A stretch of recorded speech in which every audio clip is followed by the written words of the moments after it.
De retour sur le plateau du Live Talk pour la deuxième partie de notre rendez-vous. Merci de nous suivre tous les soirs du lundi. Aujourd'hui à partir de 20h15 sur les antennes de Live TV. Et nous recevons à présent notre invité après ceci.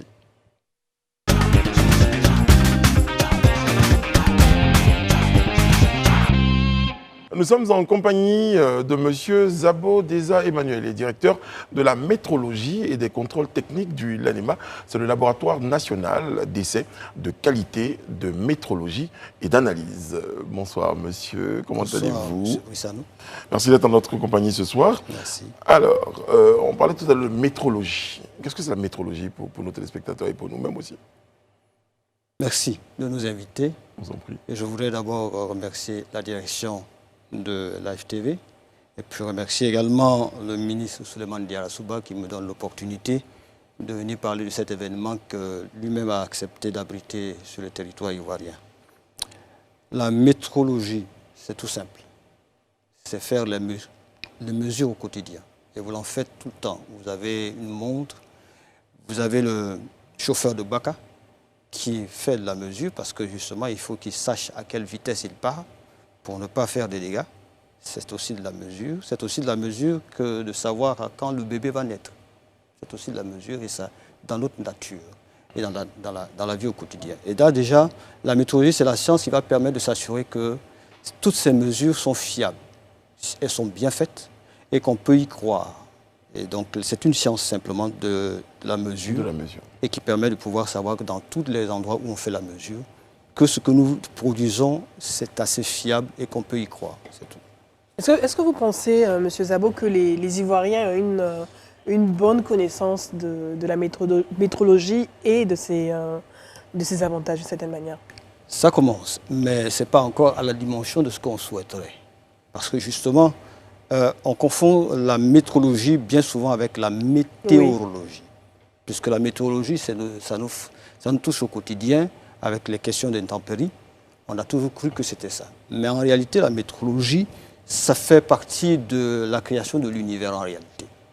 Parce que sans mesure, vous ne saurez pas où se trouve la planète Terre à un moment donné. Sans mesure, vous ne saurez pas quand est-ce que vous avez fait le désherbage, par exemple, quand est-ce que vous allez avoir la saison. Sans métrologie, vous ne pouvez pas faire les mesures. Je vais même plus loin. Sans métrologie, on ne peut pas savoir combien de pincées de sel il faut dans une sauce. Vous ne saurez pas. Comme dirait quelqu'un, la métrologie aussi joue sur le son, par exemple. Exactement. Si je lève mon ton, vous saurez que je suis en train de vous gêner. Et ça aussi, c'est de la mesure. Ah ouais, c'est très large quand même comme domaine. Déjà, une chose est certaine, je pense qu'on n'est pas nombreux, je me mets dedans, qui sachons en réalité ce que c'est que la métrologie en tant que telle. Moi, aujourd'hui, je suis bien intéressé de savoir de façon pratique en quoi est-ce que la métrologie est importante pour le citoyen lambda. Parce qu'il vous entend parler à la télé de métrologie, qu'est-ce que c'est? En quoi est-ce que c'est important et qu'est-ce que ça apporte en fait au citoyen lambda? On peut prendre des exemples, hein, vous pouvez prendre des exemples pour citer. Pas de problème. Je voudrais qu'on enlève le mot métrologie d'abord. D'accord. Parce que la métrologie, sa matière première, c'est la mesure. Et la mesure, ça se fait tout le temps. Donc quand le citoyen comprendra mieux le mot mesure plutôt que le mot métrologie. D'accord. Parce que la métrologie, c'est une science. On utilise les statistiques, la physique et bien d'autres choses. Mais si vous pensez mesure, alors en ce moment-là, il y a un sens. Alors si je fais de la mesure parce que je veux vendre du poulet, ou bien je veux vendre du poisson, alors ça a un sens. Est-ce que ce que je vends, j'ai la mesure exacte? Est-ce que ce que je vends peut satisfaire celui qui l'achète? C'est ce qu'il a demandé. Si ce n'est pas ce qu'il a demandé, je n'ai pas fait de mesure.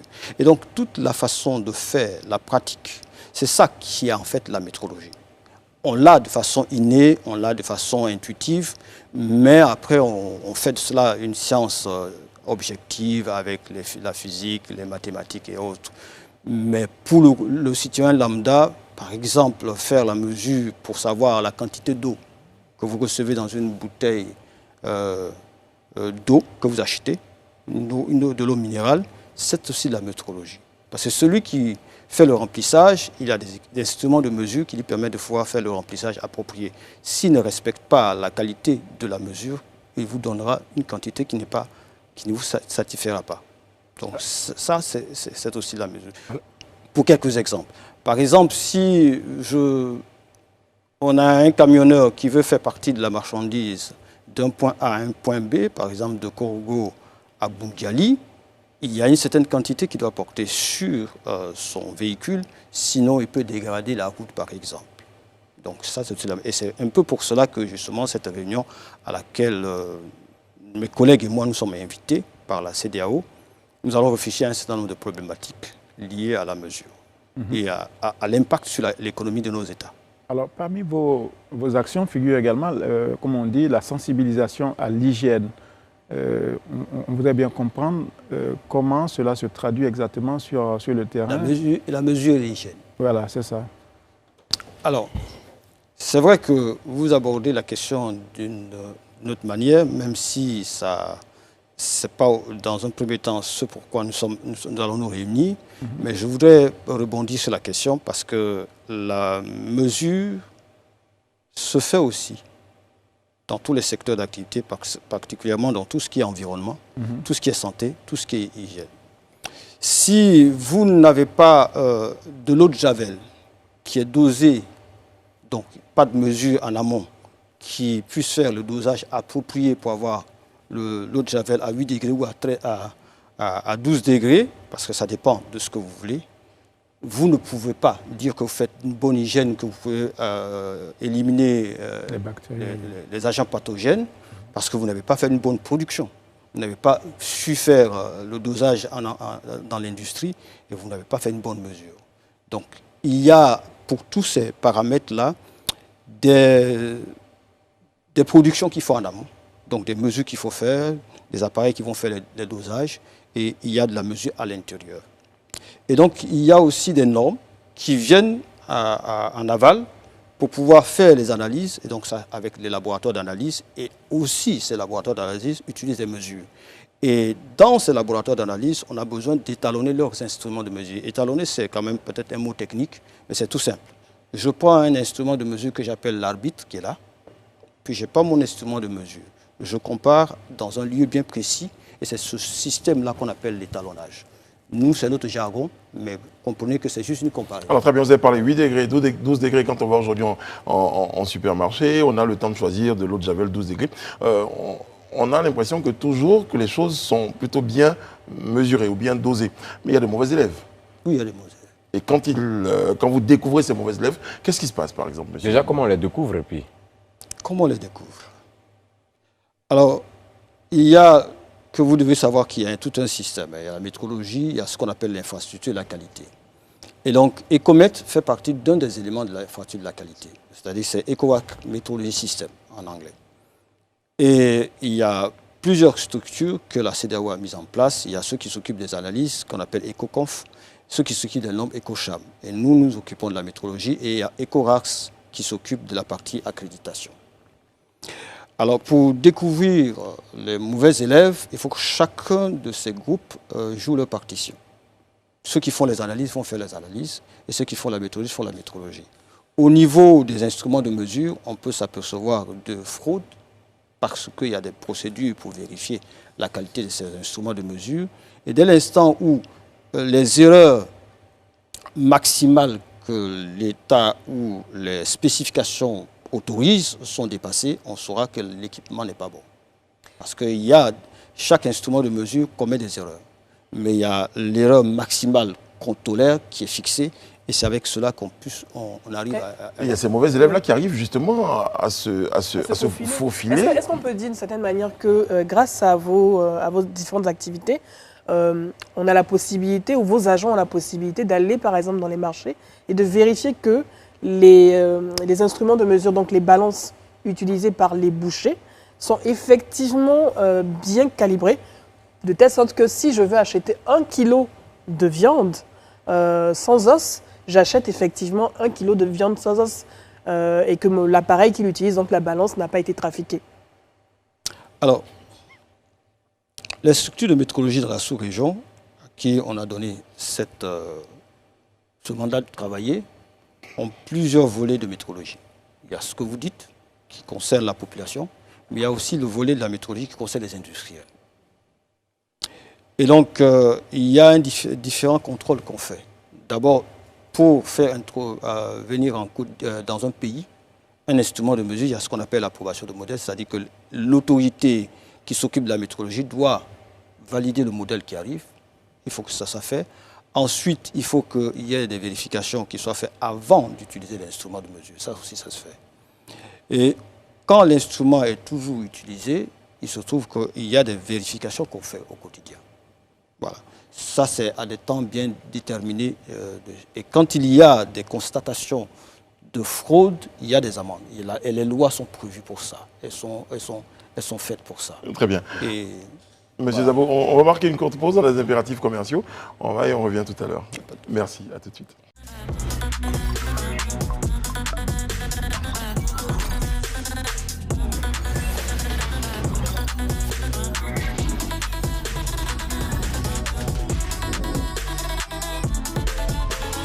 Vous suivez le rendez-vous du Live Talk sur nos pages des réseaux sociaux où il y a de nombreuses réactions et vous êtes très nombreux donc à réagir. Et juste avant de poursuivre, j'ai juste un petit clin d'œil à un de nos internautes, Yann Ablé, et justement qui fait un lien entre la métrologie et le sujet précédent de Damana Picasse, qui nous dit, en tout cas, Damana Picasse doit mesurer ses propos qu'il a étudié la métrologie langagière. Bon, d'accord. Bah, il a très vite capté, il a Bah, très vite compris. Alors, un autre internaute, justement, nous pose une question, monsieur Zabo. Y a-t-il une différence entre la métrologie et l'indicamétrie? C'est sa question. l'indicamétrie, j'aimerais bien qu'il m'explique ce que c'est. Parce que c'est pas ma tasse de thé. Alors, Ok, je vais poser une question, peut-être en attendant qu'il revienne. Qui reviennent, allez-y. Oui. Sinon, pardonnez-moi, là, je m'excuse auprès de vous pour la prochaine, parce que je suis dans la vague des questions d'internautes. Qui contrôle les pompes des stations? Question de Abou Doumbia. Est-ce que là-bas également, il y a une forme de contrôle? Parce qu'effectivement, de temps en temps, on s'est quand même demandé... Si là-bas, enfin, vous avez compris. Est-ce qu'il y a un contrôle au niveau des pompes des stations, par exemple, monsieur? C'est ce que j'étais en train de dire tantôt. Hein. C'est qu'il y a les vérifications quotidiennes. Et ça se passe de façon périodique. Et là, l'UEMOA a décidé que chaque État ait, par exemple, une structure nationale de métrologie pour résoudre ces questions-là. Et plusieurs pays ont mis cela en place. Et ce sont les agents vérificateurs des États qui le font. Très bien. Alors, juste un mot sur la pandémie du Covid-19. En quoi le Covid-19 a-t-il impacté le secteur de la métrologie? Alors, il y a l'impact aussi bien négatif que positif. La partie négative, c'est que ça a empêché que certaines activités qu'on devait faire en présentiel se réalisent. Et c'est aujourd'hui, après la Covid, qu'on a une réunion en Côte d'Ivoire. Et je parlerai du contenu de cette réunion tout à l'heure, si vous l'autorisez, mais aussi l'impact positif. Parce que les grands labos internationaux ont beaucoup joué et pesé pour mettre en place des procédures pour vérifier et étalonner les instruments de mesure qui servent à détecter la Covid quand on fait le test PCR. D'accord. Et donc, si ces équipements ne sont pas étalonnés, on ne peut pas être sûr que le test PCR est bon. Il faut d'abord que cet instrument soit étalonné et tout le processus soit validé. S'il est validé, on appelle ça qualification, alors en ce moment, on peut avoir confiance au test PCR.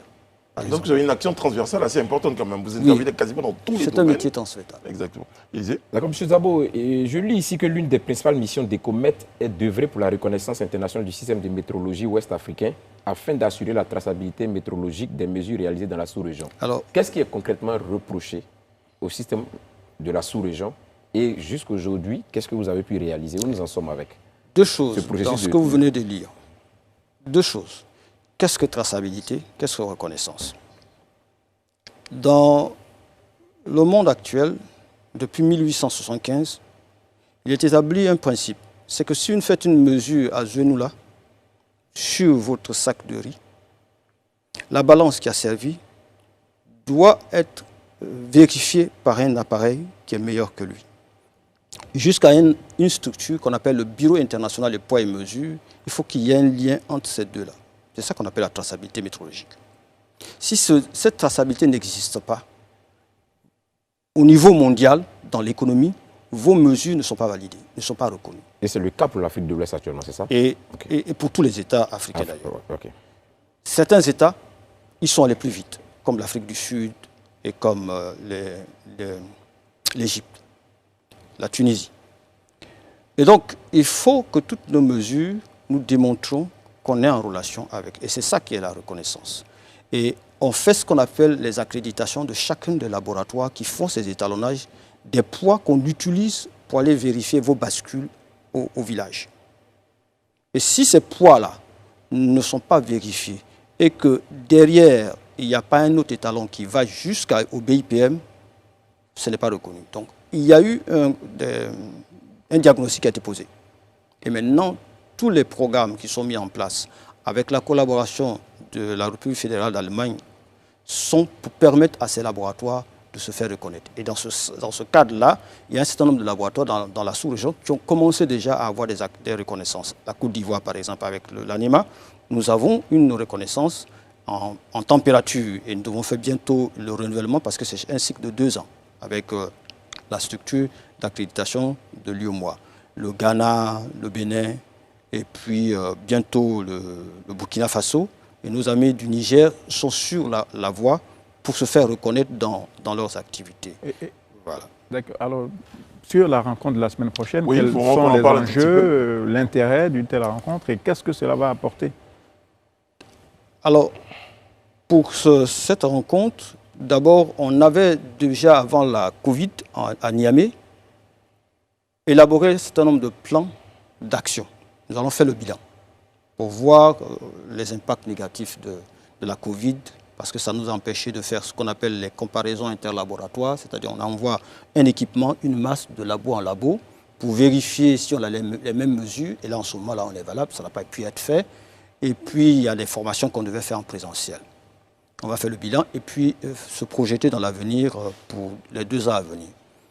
Mais il y a aussi un autre problème qui a été souligné depuis 2019, bien avant ça, c'est sur les surcharges des camionneurs, des gros camions qui font le transport entre nos États de marchandises.